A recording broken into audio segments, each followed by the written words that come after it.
அன்பர்கள் அனைவருக்கும் வணக்கம்.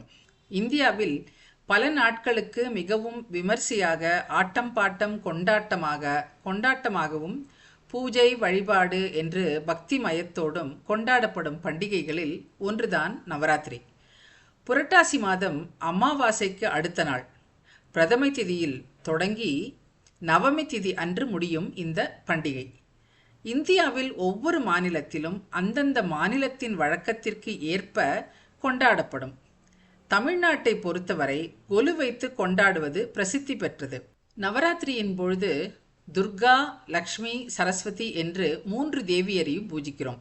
இந்த நவராத்திரி நாயகியர் குறித்து தெய்வத்தின் குரலாக காஞ்சி மகானின் அருள் உரைகளை கேட்போம். நவராத்திரியில் பராசக்தியான துர்கா பரமேஸ்வரியையும் மகாலட்சுமியையும் சரஸ்வதி தேவியையும் பூஜிக்கிறோம். 3 மூர்த்திகளாக சொன்னாலும் 30 முக்கோடி மூர்த்திகளாக சொன்னாலும் அத்தனையாகவும் இருப்பது ஒரே பராசக்திதான்.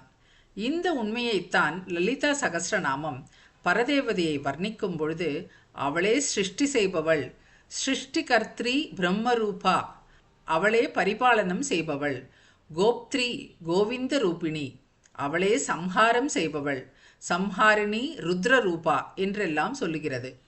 லலிதையாக துர்க்கையாக இருக்கிற பராசக்திதான் மகாலட்சுமியாகவும் சரஸ்வதியாகவும் இருக்கிறது. லக்ஷ்மி அஷ்டோத்தரத்தில் பிரம்ம விஷ்ணு சிவாத்மிகாயை நமக என்று வருகிறது.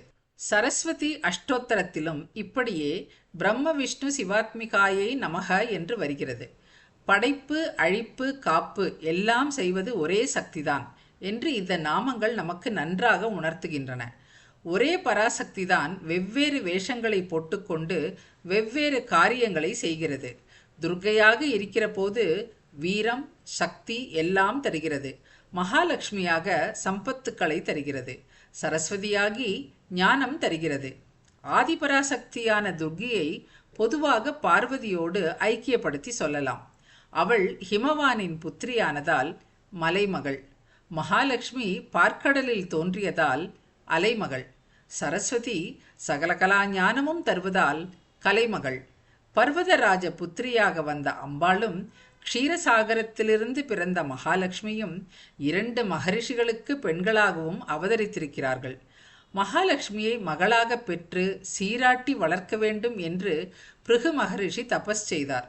அதற்கிணங்கவே லக்ஷ்மி தேவி அவருக்கு புத்திரியாக உத்பவித்தாள். பிருகுவுக்கு புத்திரியானதால் அவளுக்கு பார்கவி என்று பெயர் ஏற்பட்டது. பார்கவி லோக ஜனனி க்ஷீர சாகர கன்யகா என்று சமஸ்கிருத அகராதியான அமரகோசம் சொல்லும். இப்படியே காத்யாயன மகரிஷி சாக்ஷாத் பரமேஸ்வரியை பெண்ணாக அடைய வேண்டும் என்று விரும்பி தபஸ் செய்தார். அம்பிகையும் அவருக்கு மகளாக ஆவிர்பவித்தாள். காத்யாயனருக்கு பெண் என்பதாலேயே அவளுக்கு காத்யாயனி என்ற பெயர் உண்டாயிற்று.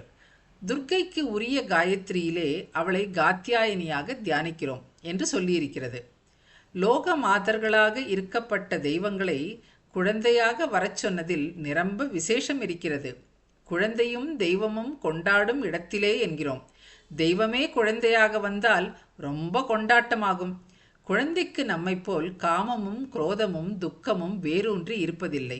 இந்த க்ஷணத்தில் ரொம்பவும் ஆசைப்பட்ட ஒரு வஸ்துவை அடுத்த க்ஷணத்தில் தூக்கி போட்டுவிட்டு போகிறது. கோபமும் இப்படியே சுவடு தெரியாமல் நிமிஷத்தில் மறைந்து போகிறது. அழுகையும் இவ்வாறே தான். நாம் தாம் உணர்ச்சிகளை ஆழ உள்ளுக்கு வாங்கி கொண்டு மனதை கெடுத்துக் கொள்கிறோம். உணர்ச்சிகள் வேரூன்றாமல் குழந்தைகள் போல் நாமும் ஆனந்தமாக இருக்க வேண்டும். இதனால்தான் உபனிஷத்தும் குழந்தையாய் இரு என்கிறது. சாக்ஷாத் பராசக்தியை காத்யாயனியாகவும் மகாலட்சுமியை பார்கவியாகவும் குழந்தைகளாக்கி அந்த பாவத்திலேயே வழிபட்டால் நமக்கும் குழந்தைத்தன்மை சாட்சாத்கரித்துவிடும். இந்த நாளில் வாட்டர் ப்ரூஃப் என்று சொல்வது போல் நாம் காம ப்ரூஃப், சோக ப்ரூஃப் எல்லாமாக சாந்தமாக ஆவோம்.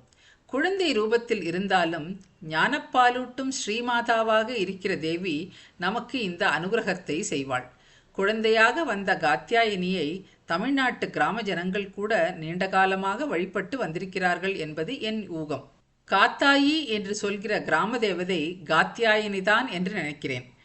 பட்டாரிகை என்று பெரிய ஸ்ரீவித்யோபாசகர்கள் குறிப்பிடும் அம்பாளைத்தான் நம் கிராம மக்கள் பிடாரி என்று சொல்லி பூஜிக்கிறார்கள். பழைய செப்பேடுகளில் பட்டாரிகா மான்யம் என்பதை பிடாரி மான்யம் என்று திருத்தி குறிப்பிடுவதிலிருந்து இதை உணரலாம். இவ்வாறே கிராம ஜனங்களும் கூட சரஸ்வதியை நீண்ட காலமாக வழிபட்டிருக்கிறார்கள். பேச்சாயி பேச்சாயி என்று சொல்கிற கிராம தேவதை பேச்சுக்கு ஆயியான வாக்தேவி சரஸ்வதியைத்தான் குறிப்பிடுகிறது. அம்பாளையும் மகாலட்சுமியையும் சரஸ்வதி தேவியையும் பூஜித்து எல்லா சக்தியும் சம்பத்தும் நல்ல புத்தியும் பெறுவோமாக. வணக்கம்.